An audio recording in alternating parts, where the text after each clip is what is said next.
शेर साहब, मैंने फिल्म देख ली, रिएक्शन भी और एक्शन भी। तो फिर तुम फैसला कर लो कि तुम अकेले आउट होगे या टीम के साथ।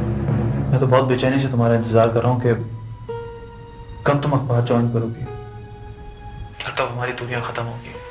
10-12 घंटे ही सही, लेकिन कम से कम आंखों के सामने तो रहोगी ना। मुझ पर यह हुक्म जारी किया गया है कि अगर मैंने कोई भी जॉब ज्वाइन की तो मुझ पर मेरे घर के दरवाजे हमेशा के लिए बंद हो जाएंगे। ये दिल का बोझ सोने नहीं देता। सुल्तान मेरे दफ्तर आया था मुझे ये बताने कि मेरी जान को खतरा है। मैंने उसकी बात का यकीन नहीं किया और उसे दफ्तर से बाहर निकाल दिया। जी मुर्शिद हुसैन। इसको ले जाओ और इसकी मदद करो। बाबा, अपने कदमों से दूर नहीं करो। हटो, क्यों गुनाहगार करते हो हमें? आखिर उस मुर्दार को कैसे ठिकाने लगाऊं? मेरी समझ में तो कुछ नहीं आता अम्मा जी। अरे मेरे चंदा, तुम क्यों घबराती हो? हैं? अम्मा जी जिंदा है ना अभी? ये इस दुनिया की पुरानी रीत है कि औलाद के लिए उसकी सौतेली माँ बहुत खतरनाक होती है, और इसी फार्मूले के तहत सिमरा की जान को खतरा है। निकल जाओ दुनिया से। तुम माँ और बेटी में फूट डालना चाहते हो? शादी हो पा रही? तुम बिल्डर अयाज खान को तो जानते हो ना? उसकी बेटी आशी असलम के साथ यूनिवर्सिटी में पढ़ती थी। अगर समरा को कुछ हुआ तो पुलिस कातिलों को तलाश करने कहीं और नहीं, सीधी यहाँ आएगी। समझी तुम? हम खुद खड़े हैं नीलामगाह में, वक्त हमारी बोली लगा रहा है। वक्त को इल्जाम मत दें आप। बुरी घड़ी आसमान से नहीं टूटी है, आप लोग खुद खींच कर लाए। पहले मुझे वो तहरीर पढ़ लेने दो जो तुम्हारे चेहरे पर है। आसमान पर खुदा है और जमीन पर हम, आजकल वो हमको देखता है कम। बीमारी क्या है तुम्हें? लाइलाज बीमारी है। पूरा मेडिकल बोर्ड फैसला दे चुका है कि मैं बचूंगी नहीं। बस कब्र खोदी जा रही है। अगर हो सके तो मेरी तदफीन में आ जाना। तुम्हारे लिए मेरे दरवाजे अब भी खुले हुए हैं, और तुम तो जानती हो कि बादशाहों की हरमसरा, वडेरों की प्राइवेट जेल, उनमें सैकड़ों कनीसें होती हैं, और तुम्हें तो मैं अपने क्लब के एयर कंडीशन रूम में रखूंगा। ऐसी बातें टेलीफोन पर नहीं की जाती। कोई खास बात है? शाहजी बाबा ने कल बुलाया है। शाहजी बाबा के पैरों में पड़ जाना, उनके उस वक्त तक पैर नहीं छोड़ना जब तक वो तावीज ना दे दें। देखा अम्मा जी, ये फकीर नहीं है, सब एजेंसियों के आदमी हैं। इससे पहले कि काम हो जाए तुम भी अपना बोरिया बिस्तर बांध लो। ये बेचारी तो इतनी दूर चली गई है कि अब लौट कर भी नहीं आ सकती। ये इस घर से कहाँ गई है अम्मी? अभी तक मौजूद है। कुछ बीमारियां ऐसी होती हैं जिनका कोई इलाज नहीं होता, और उसने नदानी में ऐसा एक रोग पाल लिया। तुम्हें पता है 3 दिन से वो ऑफिस भी नहीं गई, सारा दिन अपने कमरे में पड़ी रहती है। तुम्हारी मोहब्बत सच्ची है। मेरा वादा है तुमसे, जब भी जंजीरें टूटेंगी मैं सीधा तुम्हारे पास आऊंगा।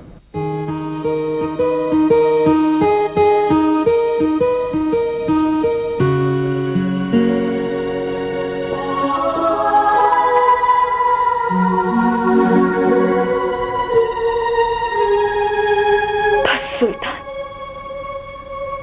मैं तुम्हारे मुंह से यही सुनना चाहती थी कि तुम मेरे पास आओ, कहीं और नहीं जाओ।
अंकल, मुझे आपके घरेलू मामलात में बोलने का कोई हक नहीं है, लेकिन मैं आशी और फराज की वजह से मजबूर हूं, क्योंकि ये दोनों मेरे बचपन के साथी हैं।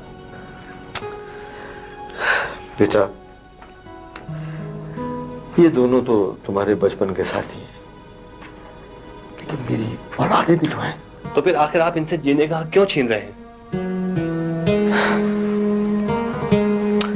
बेटा, तुम तसव्वुर भी नहीं कर सकते कि मैं कितना मजबूर हूं।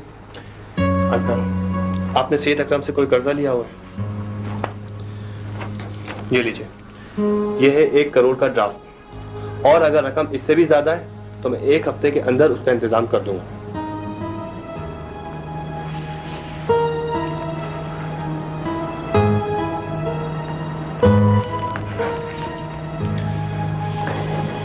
बेटा, बहुत शुक्रिया तुम्हारा, तुम वाकई अजीम। लेकिन बेटा, मैंने सेठ अकरम से कोई कर्जा नहीं। अंकल, फिर आपकी क्या मजबूरी है? बेटा,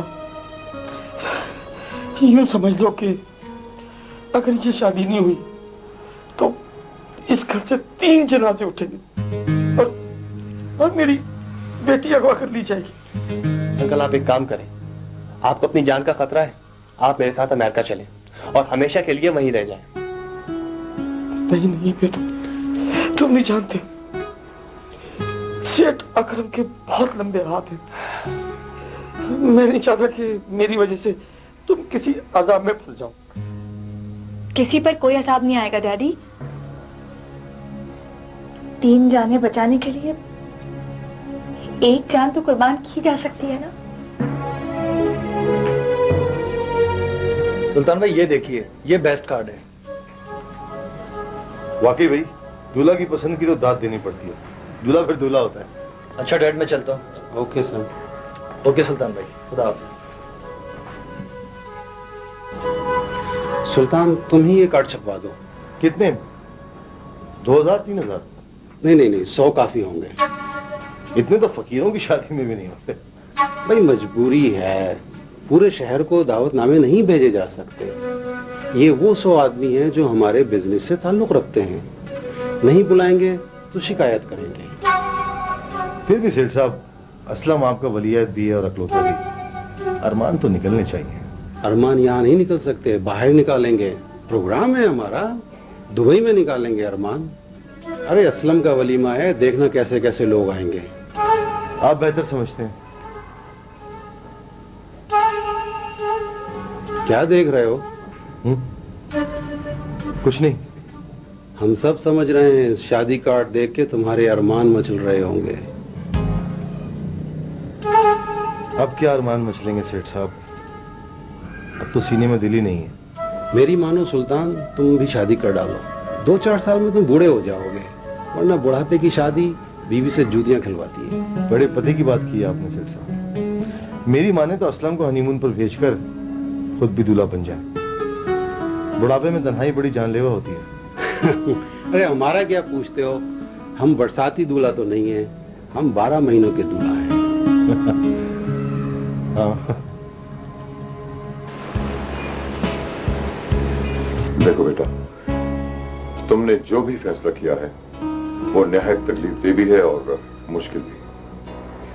हालात ने मुझे उस मुकाम पर लाकर खड़ा कर दिया है जहां इन चीजों की कोई अहमियत ही नहीं। मुसीबतों के पहाड़ मुझ पर इतने टूटे हैं कि अब तकलीफों के कंकरों का तो एहसास ही नहीं होता। बैठो बेटा।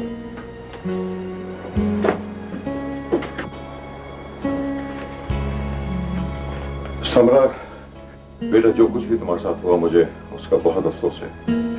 हकीकत की निगाह से अगर देखा जाए तो पैसे के बगैर दुनिया में जीना बहुत मुश्किल है, और अब तो तुम्हें पहले से ज्यादा इसकी जरूरत है। जरूरतें तो इंसान की कमजोरी हैं जो कभी खत्म नहीं होती।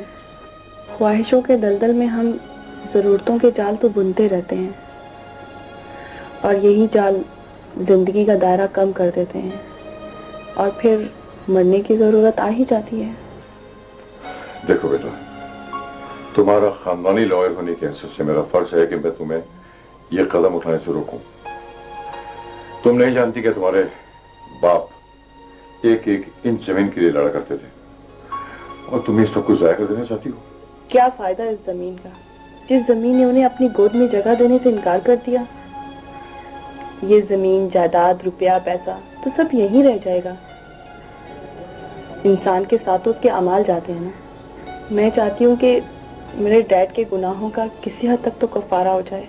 तो फिर ठीक है समरा, तुम जिस तरह चाहोगी मैं तुम्हारे डॉक्यूमेंट्स तैयार कर दूंगा, लेकिन एक मसला है। कैसा मसला? नाहिद और अम्मा जी का क्या होगा? डैड ने उन दोनों के लिए जो कुछ रखा है वो उन दोनों के नाम कर दें। मैं नहीं चाहती कि नाहिद और अम्मा जी के साथ किसी किस्म की भी कोई नाइंसाफी हो। देखो भाई, जमीन और जायदाद का कोई हिस्सा खान साहब ने नाहिद के नाम नहीं रखा है। अलबत्ता बैंक में 5 लाख रुपए जरूर रखे हैं, लेकिन वो भी उसे उस सूरत में मिल सकते हैं जब तुम चाहोगी। ठीक है, आप नाहिद का चेक तैयार करवा दें और जायदाद के कागजात भी तैयार करवा दें। मेरी जब भी जरूरत पड़ेगी मैं आ जाऊंगी। खुदा हाफिज़।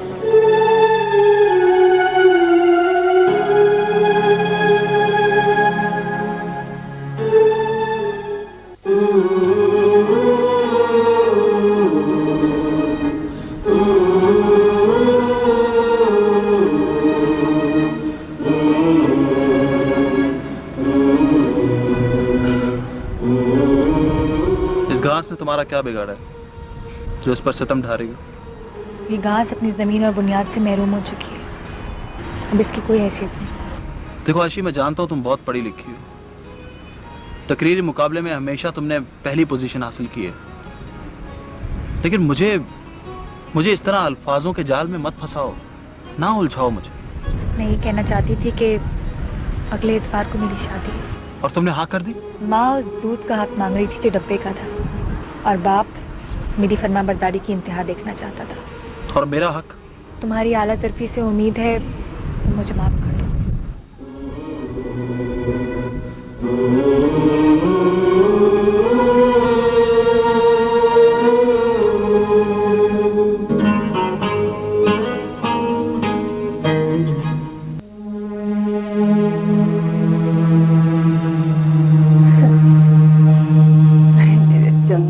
मेरी जान, मेरा बच्चा, शाहजी का इशारा ऐसे ही नहीं है। शाहजी बाबा की बात समझने की कोशिश करो मेरे लाडो। मैं तो समझ गई हूँ, लेकिन बाबा जी नहीं समझ रहे कि मैं कितने तूफानों से गुजर के यहाँ तक पहुंची। शाहजी बाबा का ख्याल है कि कोई बहुत बड़ा तूफान आने वाला है। आ जाए तूफान मेरी बला से, लेकिन मैं इतनी आसानी से खजाना नहीं छोड़ूंगी, चाहे इसमें मेरी जान क्यों नहीं चले जाए। मैं नाग और नागन दोनों के फन को छूंगी या खुद मर जाऊंगी।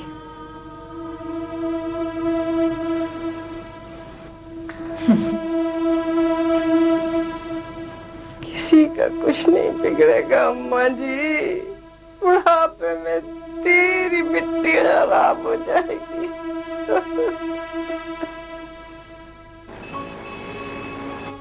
सारा काम कंप्लीट हो गया वकील साहब? हाँ भाई, ये आपकी फाइल है, सारा काम मुकम्मल है। आप इसे इत्मीनान से पढ़ लें, तो मुझे बताइए। आपको तो पता है वकील साहब, मैं रोज रोज नहीं आ सकती। भाई मैंने आपसे कहा ना कि आप इत्मीनान से पढ़ लें, और अगर कोई कमी हो तो मुझे बता दीजिए, मैं खुद आ जाऊंगा। शुक्रिया वकील साहब, ये आपकी फीस। समरा प्लीज 1 मिनट आइए। जी। जो अमाउंट आपके और हमारे दरमियान तय हुई थी, ये उससे कहीं ज्यादा है।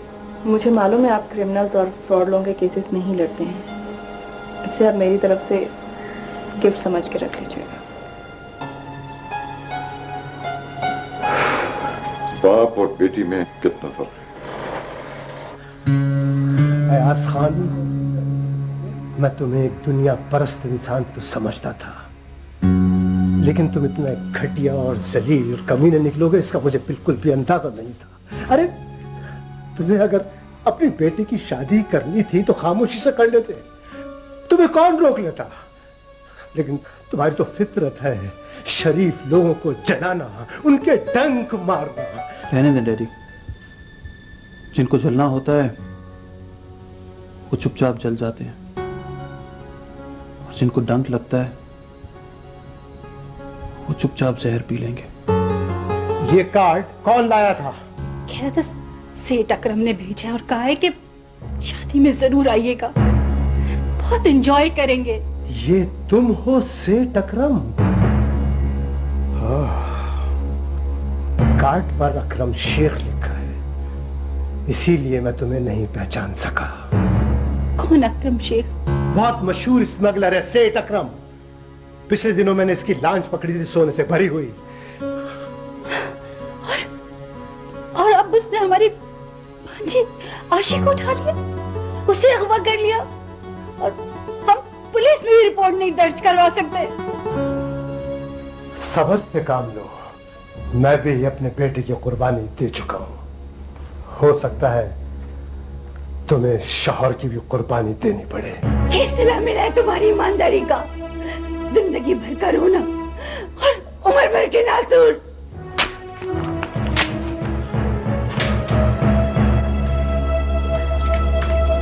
मम्मी,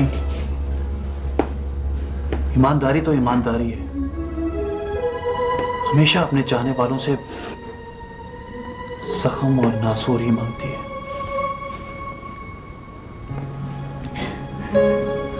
प्लीज अनवर साहब, आप इधर तशरीफ ले आइए। नहीं नहीं समरा बीबी, मैं बस यहीं ठीक हूँ। अनवर साहब, आज के बाद मैं आपसे कभी कोई दरख्वास्त नहीं करूंगी।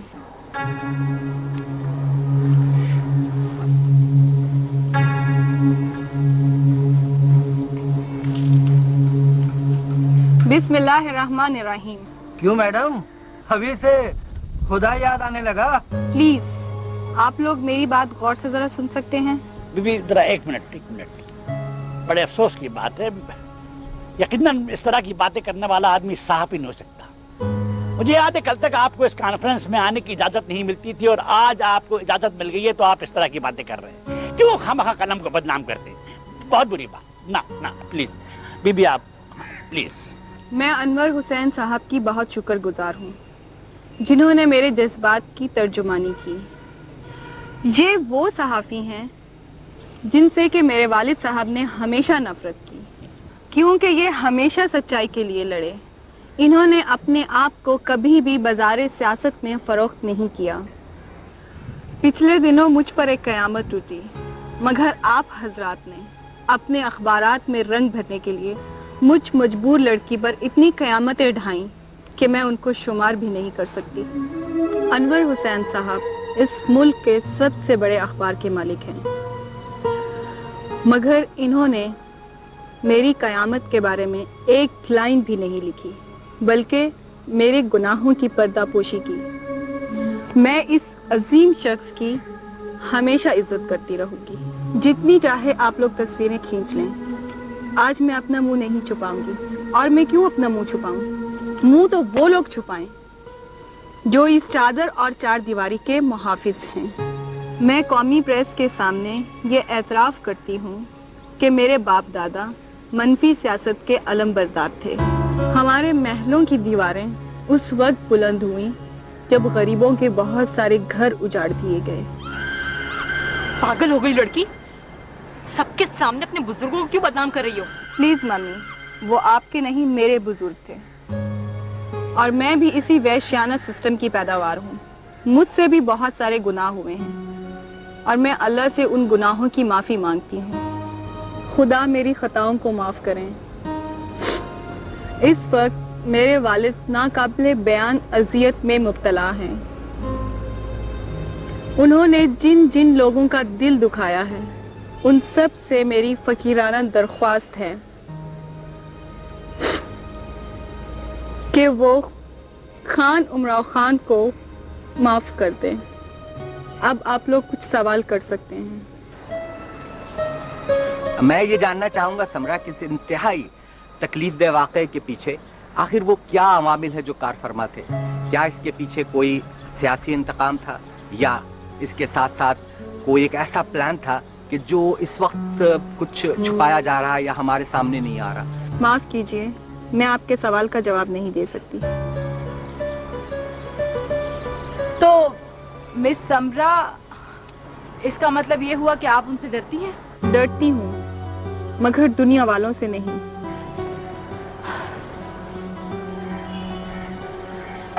जब तक आप उसे बेनकाब नहीं करेंगी तो इस सूरत हाल से कैसे निपटा जाएगा? अगर मैं उन्हें बेनकाब कर भी दूं, तो आप लोगों के कमजोर हाथ उन लोगों तक नहीं पहुंच सकते हैं, क्योंकि वो बहुत ताकतवर लोग हैं।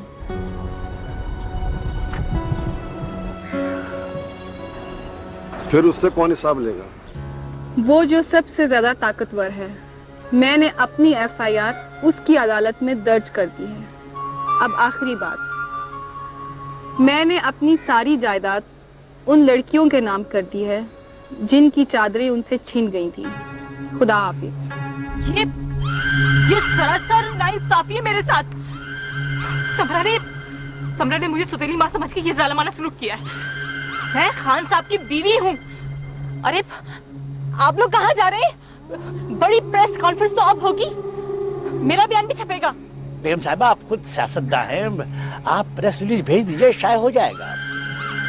आपने समरा से बहुत फायदे उठाए, आपके अखबार में मेरा बयान नहीं छपेगा।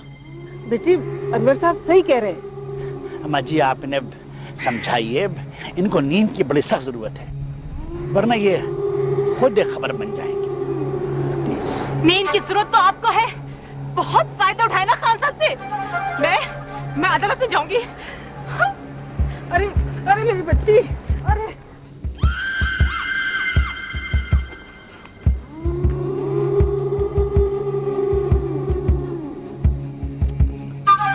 अरे मेरे चंदा, उस समरा की बच्ची को जो करना था उसने कर दिया। अब तुम जानते हो कि कानूनी तौर पर हमारे पास कुछ भी नहीं है। लेकिन खान साहब ने तो मुझसे बहुत सारे वादे किए थे। अरे मर्द का वादा ही क्या, वो तो तरह तरह के झूठे वादे करते हैं। तो खान साहब भी मर्द थे, उन्होंने भी जो वादे किए वो पूरे नहीं किए।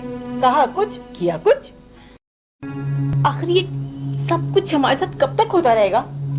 अब नहीं होगा मेरे लाल, अब नहीं होगा। अरे वो शेख अहमद तो आज तक तेरे इंतजार में बैठा है, कहता है नहीं तो मेरे दिल की रानी है, रानी। इस दफा हम शादी से पहले ही सारे कागजात अपने नाम करा लेंगे, ठीक है? और उसकी पहली बीवी, उसका क्या होगा? अरे दफा करो उसको। उसने वादा किया है कि शादी से पहले ही उसको तलाक दे देगा। और अगर ऐसा ना हुआ तो? कैसे नहीं होगा? अरे मेरा बच्चा, तुम जवान हो, हसीन हो, शादी हो गई तो क्या, अब तक बिल्कुल कुंवारी लगती हो। अब सारा खेल तुम्हारे हाथ में है। शेख अहमद को ऐसा तड़पाना कि वो सब कुछ तुम्हारे हवाले करने पर तैयार हो जाए। अम्मा, फिर वही खेल? अरे नहीं मेरे लाल, इस दफा नए मोहरों और नई चालों के साथ। कैसा? चलो चलो चलो।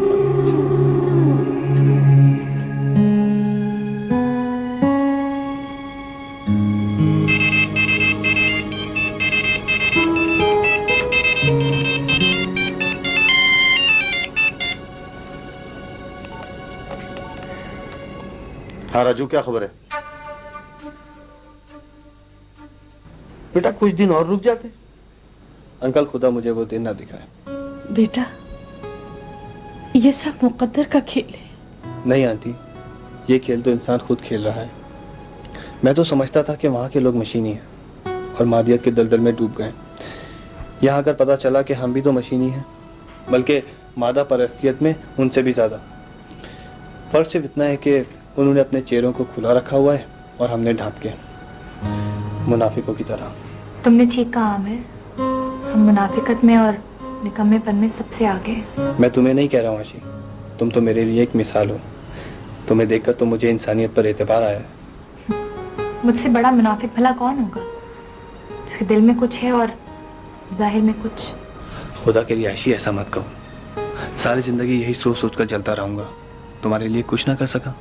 ये कम है कि तुमने मेरी जात पर गवाही दी है और उस दौलत को दौलत नहीं समझा जिसकी खातिर लोग ना जाने क्या क्या बेच देते हैं। मैं तुम्हें सलाम करती हूँ आमिर, तुम दयारे गैर में मेरे वतन की आबरू हो।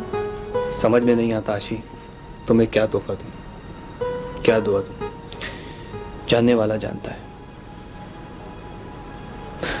मुझे माफ कर देना अंकल, मैंने अपने बुजुर्गों को बहुत डिस्टर्ब किया। बेटा मैं तुमसे बहुत शर्मिंदा हूं। चलता हूं मैं। अच्छा अंकल, खुदा हाफिज। अच्छा फराज, मैं तुम्हारे साथ एयरपोर्ट चलता हूँ। नहीं फराज, मैं अकेले आया था और अकेले ही चला जाऊंगा। तुम कहाँ रही हो आशी? मैं तुम्हें दरवाजे तक तो छोड़ने चल सकती हूँ ना?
मेरे अल्लाह, तू हमारे गुनाहों को माफ कर दे। तेरे सिवा कौन है हमारा? मेरे बाप की मुश्किलें आसान कर दे। हाँ हाँ खासा बोले, आपके बोलने की ताकत वापस आ गई। खासा बोले खासा, आप बोले, आपके बोलने की ताकत। मेरे डैड ने जिस किसी के साथ भी जो ज्यादतियां की हैं, तू उसे माफ फरमा। अगर तू उन्हें ठीक नहीं कर सकता तो अपने पास बुला ले। बोले खासा बोले।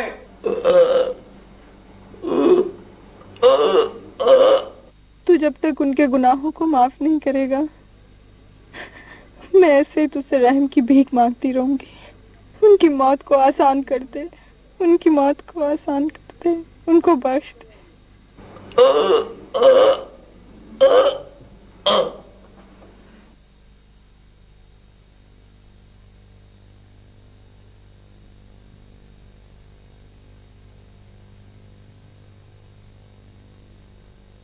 बस यही तो ख्वाहिश थी, हाँ यही तो दावा था, हाँ यही तो दावा था।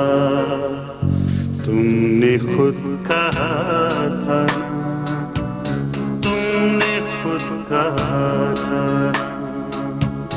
तुमने खुद कहा था ना, तुमने खुद कहा था। आसमां को छू लोगे, तारा बन के चमकोगे, चाहतों की झीलों में चांद बन के उतरोगे, चांद बन के उतरोगे। तुमने खुद कहा था ना, तुमने खुद कहा था ना।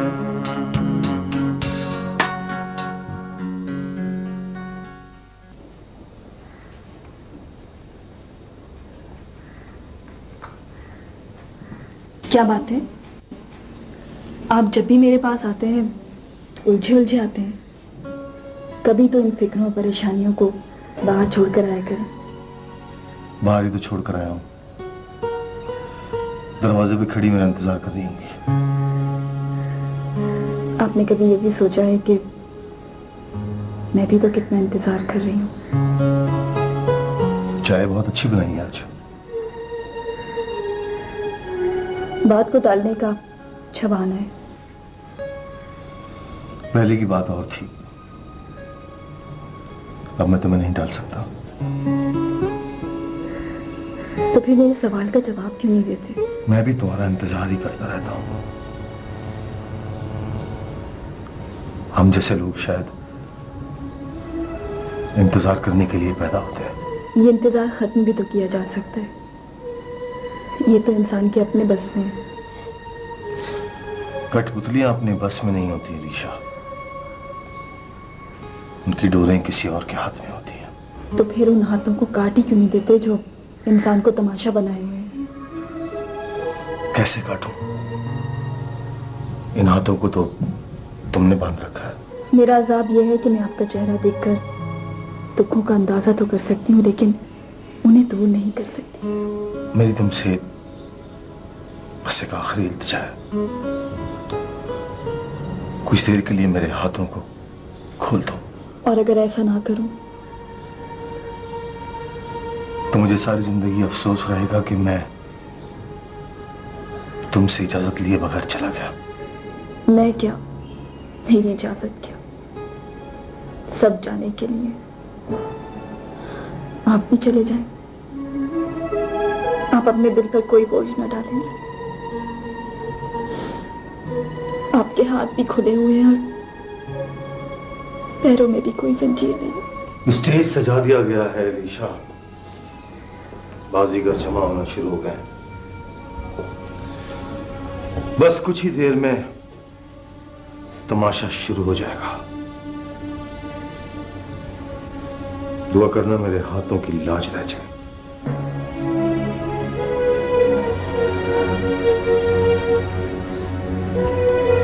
मुझे नहीं पता कि दुआ क्या होती है।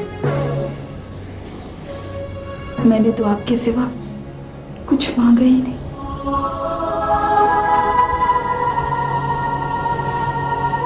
मेरा इंतजार करना, बहुत जल्द वापस आऊंगा मैं।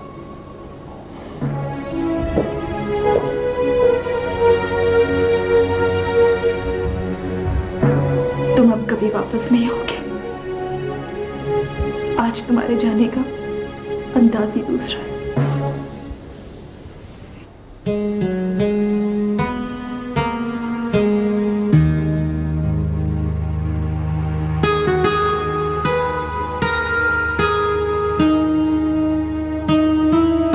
आशी बेटा, तुमने हमारी लाज रख ली। माँ बाप के हकूक जिस तरह तुमने अदा किए, बहुत कम लड़कियां ऐसी फर्माबरदारी का सबूत देती है। रहने दीजिए मम्मी, जो बीत गया सो बीत गया। हम तुमसे बहुत शर्मिंदा हैं बेटी, हम तुम्हारे हकूक पूरे नहीं कर सके। माफ कीजिएगा मम्मी, कमजोर लोगों के कोई हुकूक नहीं होते।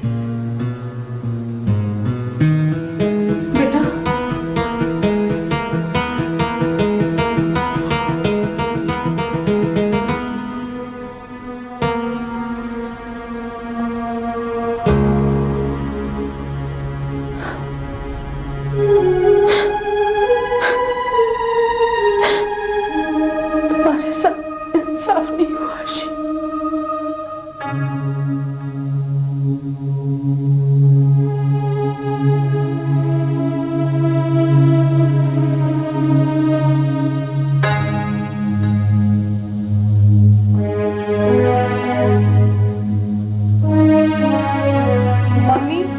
मम्मी प्लीज आप इस घर से नहीं जाइए ना। आप मेरे डैड की इज्जत हैं और मैं नहीं चाहती घर की इज्जत घर से बाहर जाए। समरा, जब तुम्हारे डैडी नहीं रहे तो मेरा यहाँ रहने का जवाब पैदा नहीं होता। मम्मी आप तो जानती हैं मैं अमेरिका जा रही हूँ। आपको यहाँ किसी किस्म की कोई तकलीफ नहीं होगी। आप यहाँ बहुत आराम से रहेंगी, सब कुछ मिलेगा आपको यहाँ पर। अरे चल लड़की, मेरी जान सी बेटी, 3 वक्त की रोटी और इस छत के लिए अपनी जिंदगी जाया नहीं कर सकती। हाँ। मम्मी, आपकी जिंदगी यहाँ जाया नहीं होगी, आप यहाँ बहुत इज्जत से रहेंगी।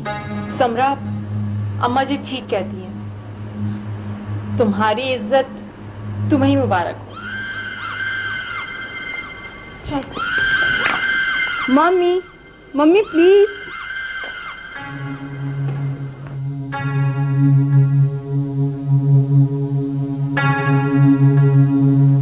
लेकिन ये तुमने अच्छा नहीं किया बेटा, तो मैं और क्या करती। इसके अलावा मेरे पास कोई दूसरा रास्ता भी तो नहीं था। लेकिन सुल्तान तो तुमसे मोहब्बत करने लगा था। सिर्फ नजरों का धोखा था, एक खूबसूरत सा रात था।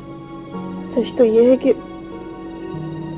उसने मुझसे कभी मोहब्बत की ही नहीं, बल्कि सादिया की मोहब्बत के सत्ते में अपने दिल पर पत्थर रखकर सिर्फ चंद लम्हों के लिए मुझे अपनी मोहब्बत का यकीन दिलाने की कोशिश जरूर की और नाकाम हो गया। लेकिन सुल्तान तुमसे शादी करना चाहता था, सिर्फ इसलिए कि आपका बोझ खत्म हो जाए और मेरी जिम्मेदारी। मैं कुछ समझी नहीं। वो आपके एहसानों का बदला चुकाना चाहता था। बदला? कैसा बदला?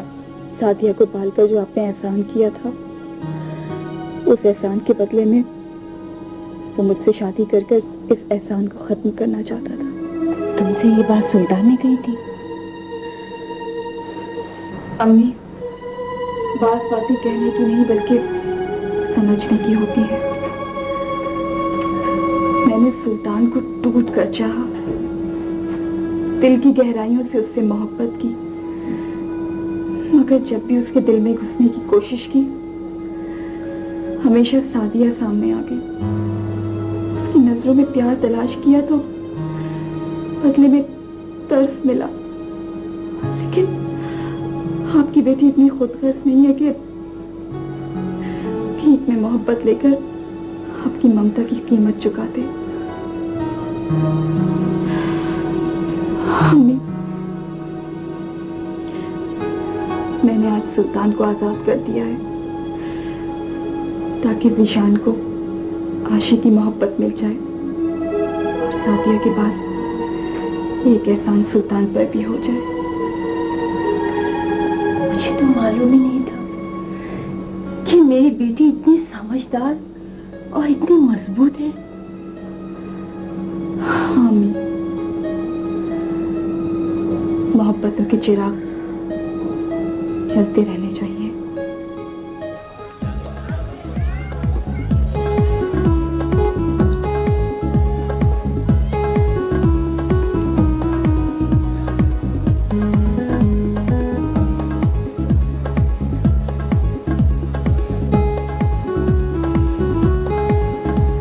अयाज, क्या बात है, अभी तक काजी साहब नहीं आए?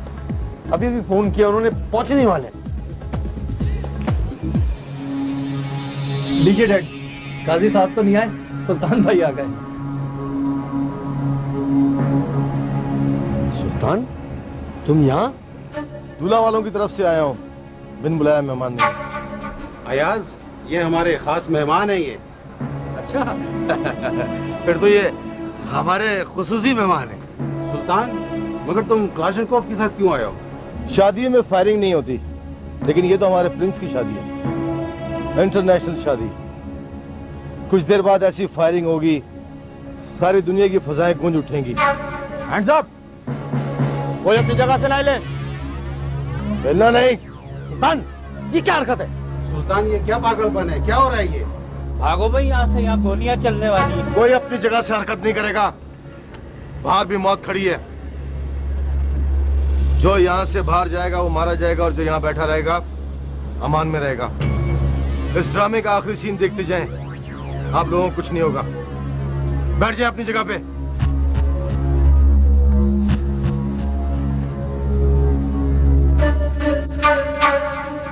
सुल्तान, तुम जो चाहोगे वही होगा। सेठ अकरम, तुमने जिस कलेक्टर कस्टम्स की जान की कीमत लगाई थी, वो मेरे बड़े भाई हैं। सुल्तान भाई, आज मेरी शादी खैरियत से होने दे। हम आपसे वादा करते हैं कि मुल्क छोड़कर चले जाएंगे। फिर वापस आ जाओगे? और अगर खुद वापस नहीं आए तो अपने चेलों को भेज देगा। तुमने फरौन का किस्सा तो सुना ही होगा।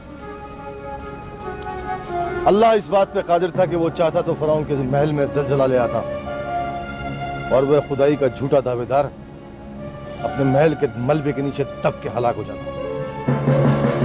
लेकिन उसकी पूरी कौम गुनाहगार थी, इसलिए उन सबको दरिया नील में जमा किया गया और एक साथ गर्क कर दिया गया। आज तुम लोग भी एक जगह पर जमा हो और मेरे निशाने पर आओ।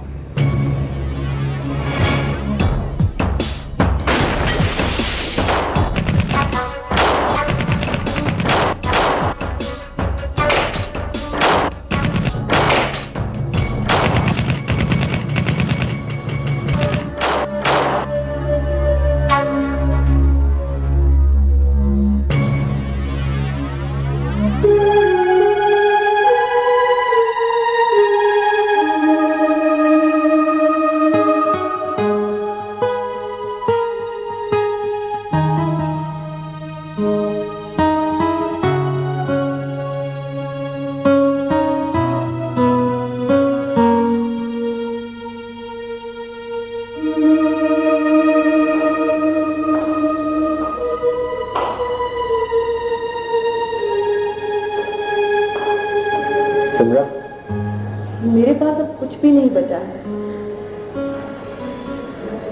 अब तो मेरे पास तुम्हारा हिसाब चुकाने के लिए भी कुछ नहीं है। मैं यहाँ तुमसे कुछ मांगने नहीं आया, बल्कि मैं तो अपने किए पे बहुत शर्मिंदा हूँ। मेरी एक छोटी सी गलती की वजह से तुम्हारी पूरी फैमिली बर्बाद हो गई। मैं तो बस ये चाहता था कि तुम्हें हर कीमत पर हासिल करूं, क्योंकि मैं तुमसे मोहब्बत करता हूँ। मत लो मोहब्बत का नाम, तुम्हारे मुंह से ये अल्फाज अच्छे नहीं लगते। बस कर दो झूठ बोलना, और कितना झूठ बोलोगे। और तुम यहाँ इसलिए आए हो कि मुझे एहसास दिला सको कि मुझे जिंदा रहने के लिए तुम्हारे सहारे की जरूरत है। नहीं समझा, तुम मुझे गलत समझ रही हो। मुझसे ज्यादा तुम्हें कौन समझ सकता है शातिर। और तुम यहाँ इसलिए आए हो कि मुझे हासिल करके अपनी जीत का जश्न मना सको। नहीं समझा, मेरे दिलो दिमाग में ऐसी कोई बात नहीं।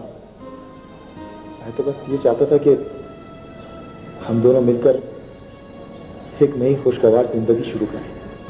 मेरी जिंदगी की खुशियां छीनकर कहते हो नई जिंदगी शुरू करें। मैंने तुम्हारे खिलाफ एफआईआर दर्ज नहीं करवाई तो इसका मतलब ये नहीं कि मैं तुमसे मोहब्बत करने लगी हूँ। मैंने अपना मुकदमा ऊपर वाले की अदालत में दर्ज करवा दिया है, और अगर मैं हक पर हुई तो तुम्हें सजा जरूर मिलेगी। मैं यहाँ रहूं या ना रहूं, ये दुनिया देखेगी कि तुम्हें सजा जरूर मिलेगी। मेरी बात तो सुनो प्लीज, मत जाओ।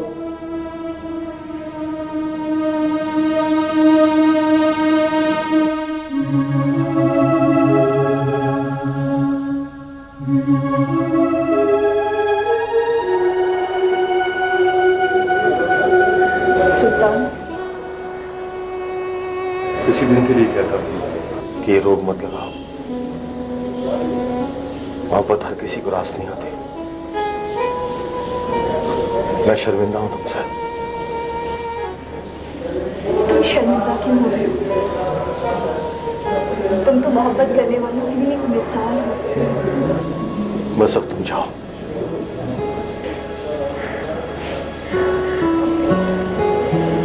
और हाँ, शादी की कब्र पर फूल चढ़ाती रहना ताकि उसे तन्हाई का एहसास ना हो।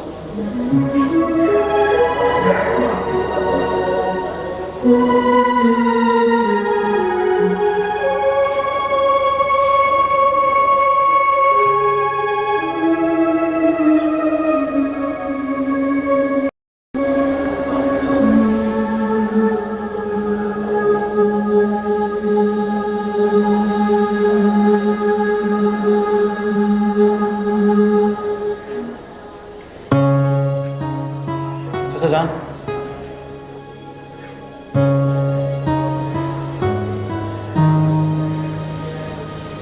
तुम क्यों परेशान होते हो बच्चों? तुम्हारी मुस्कुराहटें देखने के लिए तो तुम्हारा चचा जहर का समंदर पी गया। सुल्तान अंकल, आप कोई शान से मोहब्बत नहीं करेंगे? नहीं बेटा, तुम्हें मोहब्बत करने वाले भी बहुत हैं। खुदा उन्हें शाद रखे। आप जैसा कोई नहीं है चाचा जान। खुदा ने मेरी दुआएं सुन ली। जो मौसम मैंने नहीं देखे वो मेरे बच्चे जरूर देखेंगे।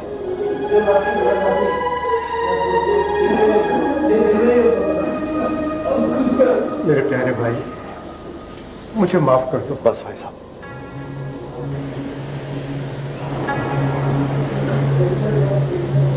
मुलाकात